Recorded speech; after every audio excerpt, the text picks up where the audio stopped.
I'd love to hear from people who have successfully, either an organization that didn't want any assessment, student assessment, or people who got results that were going to be challenging to tell people about.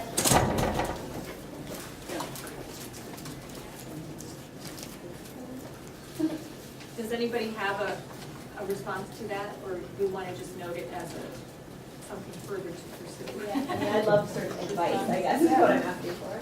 And I don't have so much of an example, but we're two funders sitting next to each other here. So on the funder side, and I'm going to ask my colleagues to forgive me about this, but I would say in terms of your being subversive, that is grantees, is that if you have a clear idea of what you're trying to accomplish and how you're assessing it, and you can make a cogent argument about it, my guess is that you can probably convince a funder that you're doing it the right way, because you will know more than they will about what you're doing.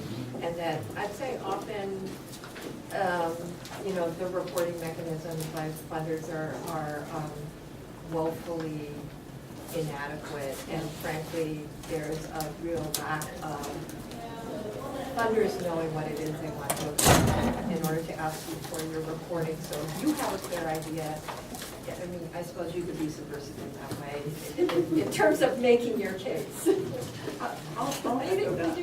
I'll echo that as somebody who is within a mini funding agency internal to the university, is you can let kind of the collective needs of your project and also the collective results and data of your project shape that assessment and that assessment conversation. You had your... It's kind of echoing myself. I don't know if it qualifies as the first, but this idea of maintaining multiple modes of assessment, so that even if the major story is like, we're trying to leverage this grant, we're trying to fulfill this report, that having your own, you know, along kind of parallel set of goals that you have, you're going to judge as you move forward, which may be about student engagement or whatever. Like even just naming that. I mean, I think good funding agencies know that they might not get what they're looking for, but they actually want to see that people are taking the process seriously.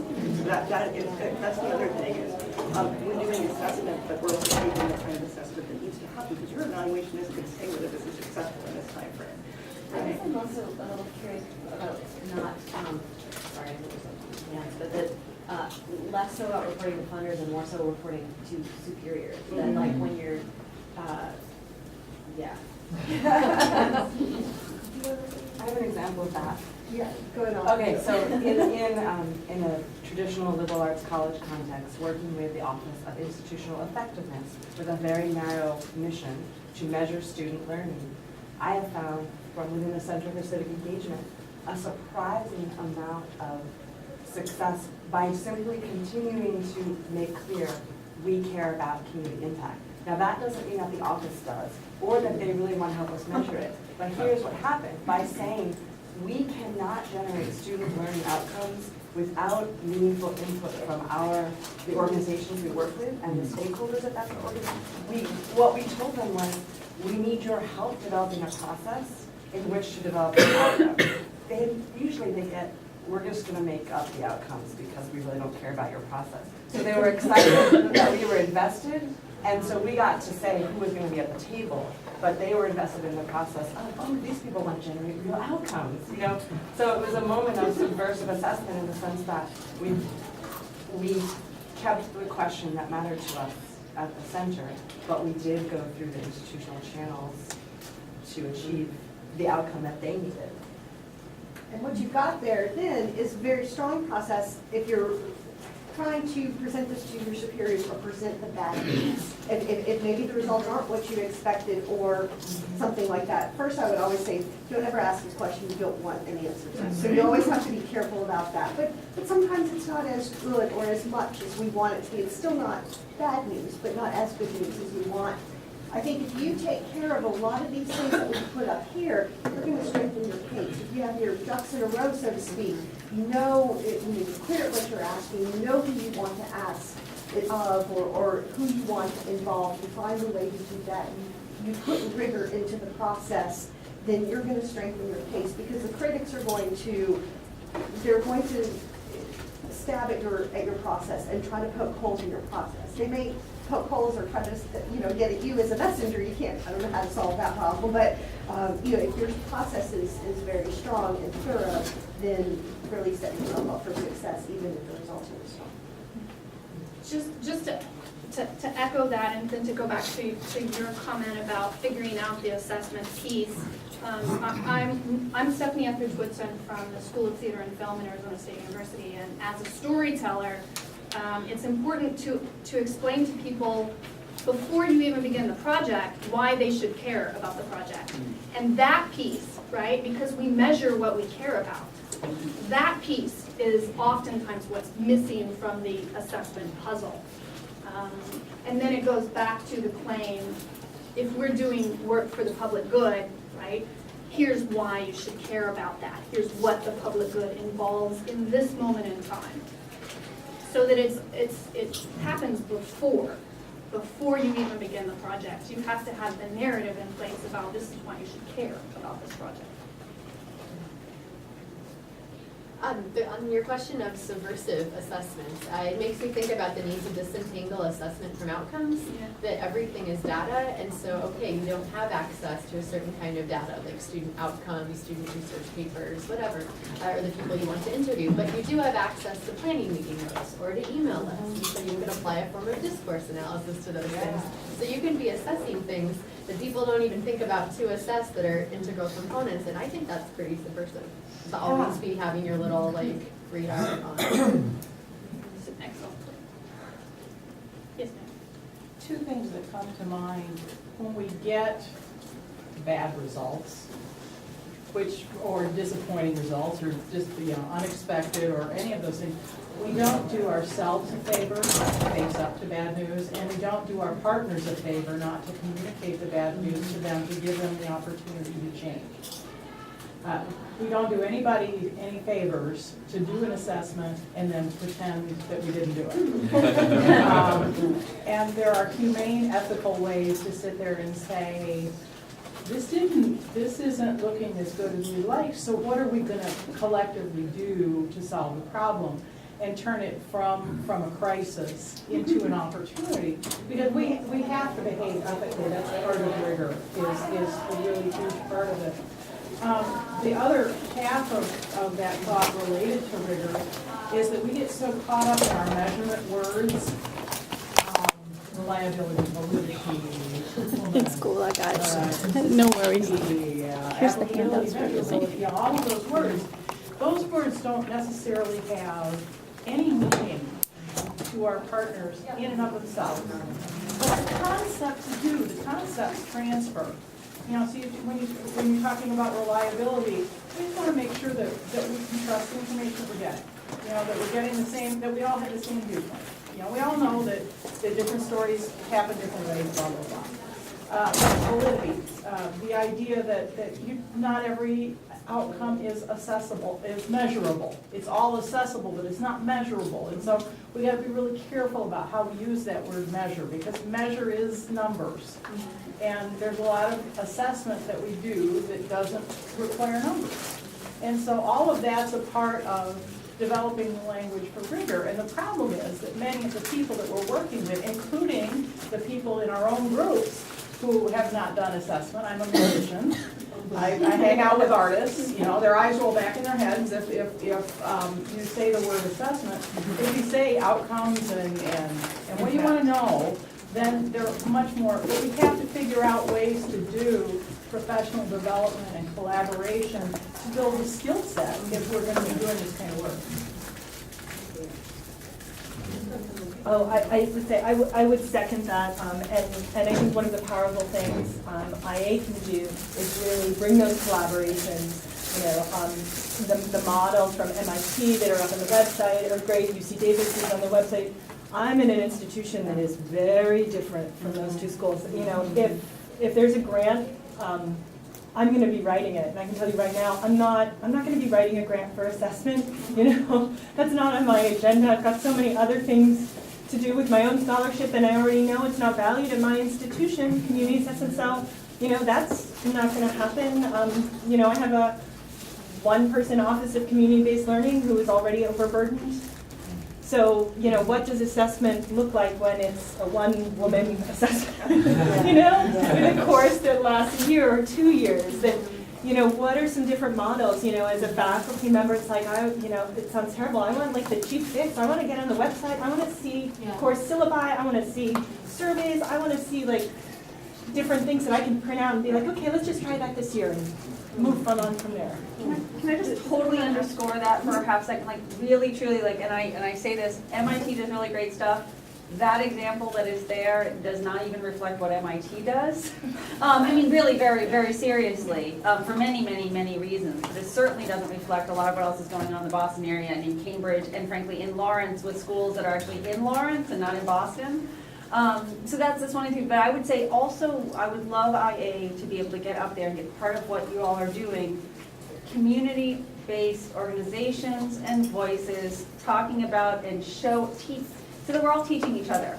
I want to know how somebody who has been doing good assessment of programs and partnerships from within their community organization, I want them to teach me the tools that they already know and they already use, and then we can collaboratively figure out whether there's a middle way or whether those are actually the tools that we should be, right? Should we be transforming what higher ed is talking about assessment? So like, I would love to see those tools up there and see those voices out there, because that I think is going to allow us all to get to a place where we can think about assessment of partnership that actually takes as that there's two existing approaches to that partnership and then figure out where the middle ground is. And I think going back to funders and all that, what better way to authenticate work that's publicly engaged if your methodology and your assessment approach is grounded in, the mesh coming together of the best of two different ways of coming at this, right? Like I think this all, but I would love to see that on my. And I think in this context, best practices also really highlights that messy stuff at the same time. I just want to piggyback on that and sort of where you got me thinking, Keitha, about the language of assessment and then you're pointing out that understanding how your community partners and even the folks who they represent are engaged in the process. And with Marta in the room and thinking about the opening that you provided for us on the first day, how important understanding the cultural context within which we're working is a part of this too. And I think about a project we did in Hawaii in a very rural community where, we were thinking, okay, how do we evaluate what happened in this place? And after an 18-month project that played out fully by the STEAM and the leadership of the community, they helped us to understand that we already know what happened here. We talk to each other, we talk story with each other, we have a way of looking at consensus in this community that goes back many generations, and we already know. You don't have to apply some sort of external process to help us know what difference a project made. So then I think one of the things that I noted for us to think about that we maybe haven't put so much on the radar is culturally sensitive lenses for doing this work. I'm piggybacking on,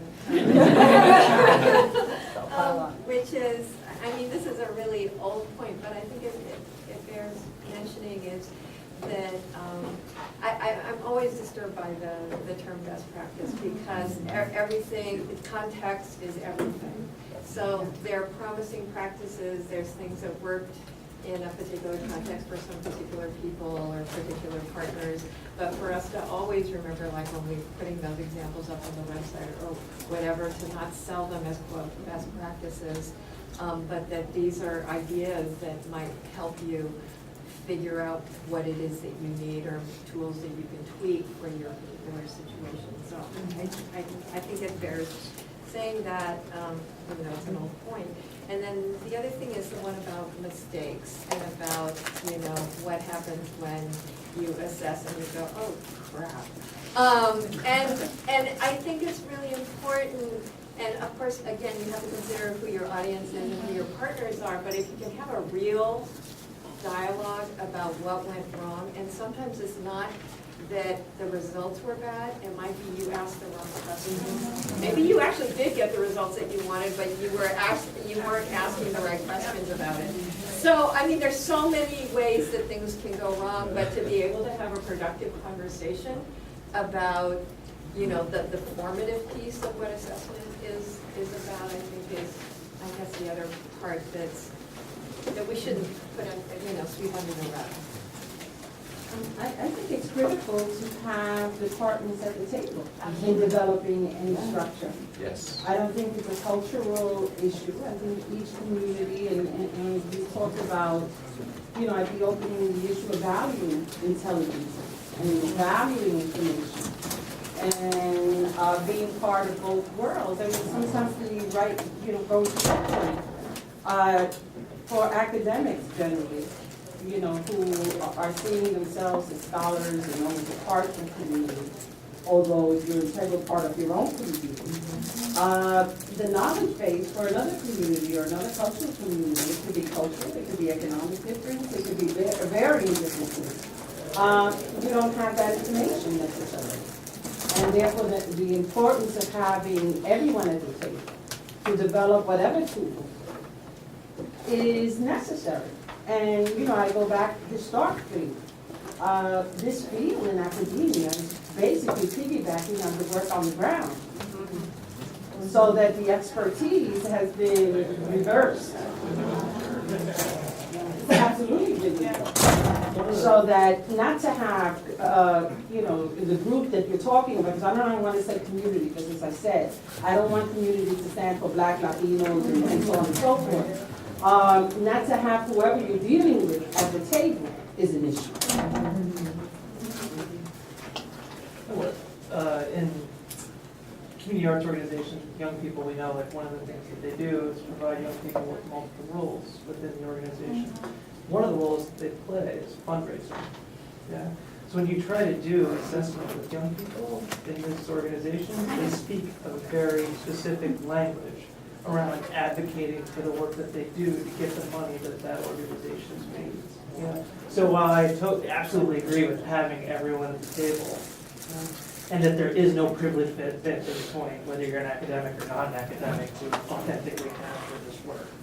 We are in this culture of assessment that is shaping the words that people are saying, including the youngest children who have been indoctrinated into assessment culture from the very beginning. So I think there's a certain degree of skepticism towards what we all are saying when we think we're assessing.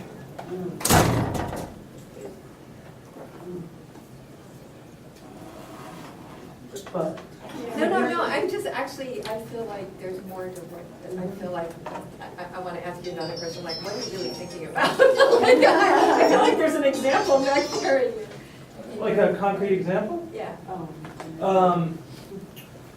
Well, even so, in the context of my research, is talking to young people about their participation in this program. It's actually very hard to get past this language of how special the place is and how important it is in my life. And if it weren't for a place like this, where would I be? You know, really getting towards actually how people participate, what it means to them beyond this sort of what would a funder want to hear conversation.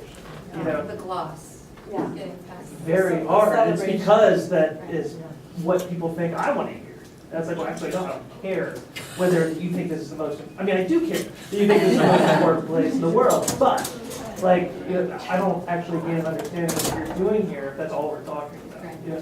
But even the process of assessing it becomes critical because you're an outsider coming in. Yes. And not community, for, In this speaking place, I'm not an specifically, insider, but. you know, speaking specifically, generally people coming from outside, I don't care who they are, and not having information makes you glossy. You know what I'm saying? So that the issue becomes who is coming in, what knowledge base do they have, what experience do they have in that community, what respect have they developed in that community, and what's the track record in terms of integrity in that community. This is And a- you can be Stripe, you can be polka dot, it doesn't matter. I mean, you need to have a track record in terms of engagement for people to speak honestly. I'm an insider in this community and have been there for 10 years. So this is how entrenched this discourse is. It's so entrenched. Well, I think it speaks to the difference between assessment and measurement too, is like, what are the, is the outcome that you're looking for that they have a special place, or is the outcome like the percentage of them that go to college? And like, how can we ask the right questions to get measurable numbers? Raymond Williams talks about the structure of feeling within an organization, and that sounds like what you're describing is a structure of feeling. But it's also an issue of education. I mean, we're living in a testing culture where education is a commodity that can be achieved and attained, not a process to undergo. And so the language is becoming, that kind of language is becoming part of it, part of our discourse through the entire education system, which is very frustrating to many of us.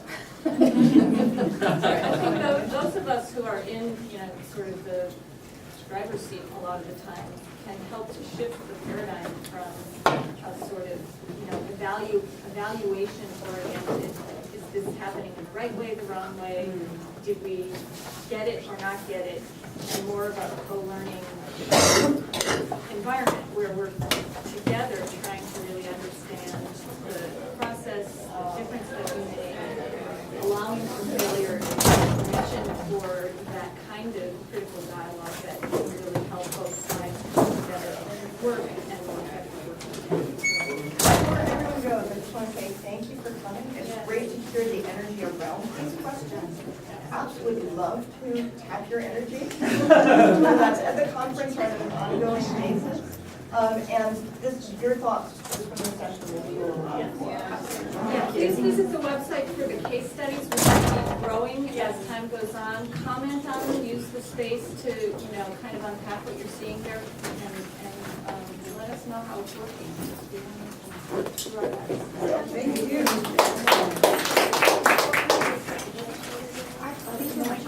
Oh, I want to email, I have some, send you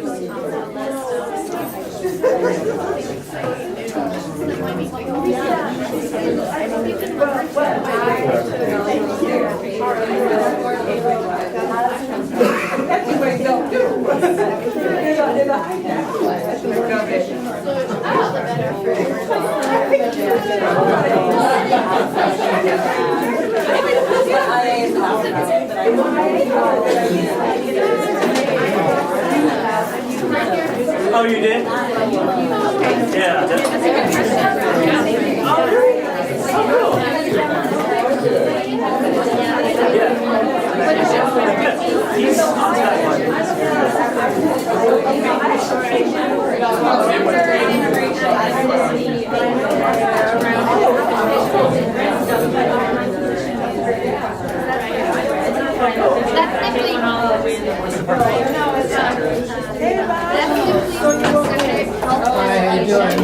Try to hold it together.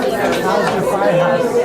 It's there. And I'm coming from the arts, but that has been, they've been working in that way longer than the arts now, very specifically. Health education. I'm in another session in 3 minutes. Hi. So I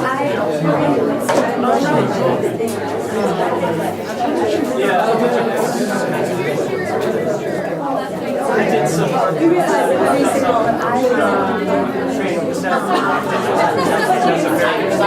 looks like a good moment for him.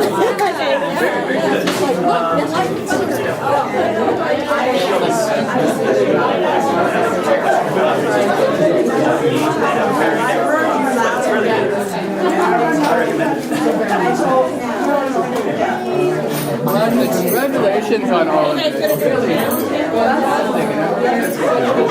Everywhere I turn, I'm always out these dinners.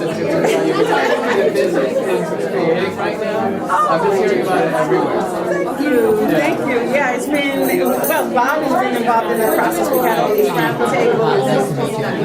Yeah, we've been having all these roundtables leading to the conference, you know, discussing all these issues. So for those of us around the roundtable, we're able to hit some parameters and we can No, I went this morning. I work in a foundation called the Rockefeller Foundation. What area? Oh, I oversee our community in New York City. Yeah, no, New York City. Yeah, I should be in touch.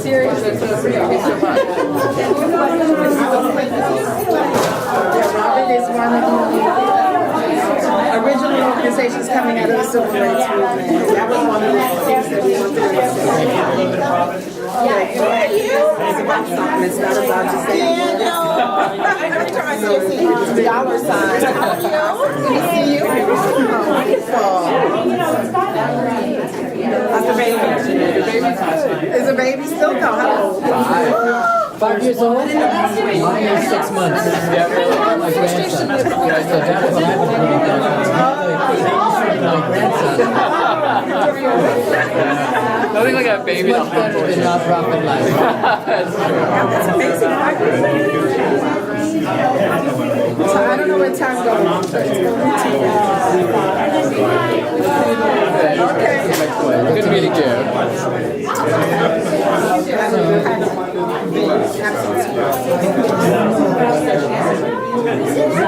I went out to Hawaii for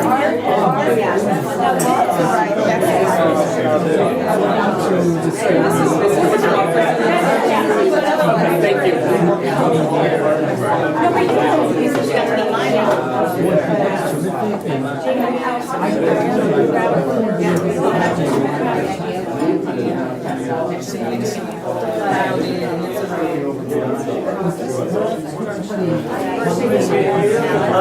The next day,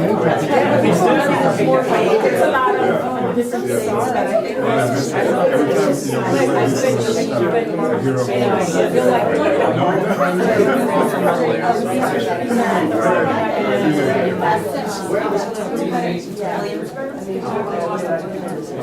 Yeah, so it's, I did right,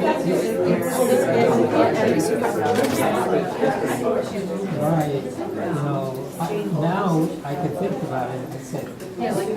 oh, she's seeing you all. I see dollar signs.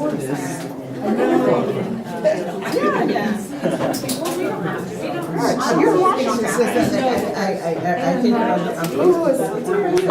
this is the how are you all here?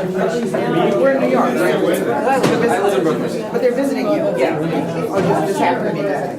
You can pay for this. I met with the professor. I took your class. I'm applying to this. Oh, good. You're not doing the internship? No, I am. Oh, yeah, but afterwards. Yeah. But I'll be in Chicago soon.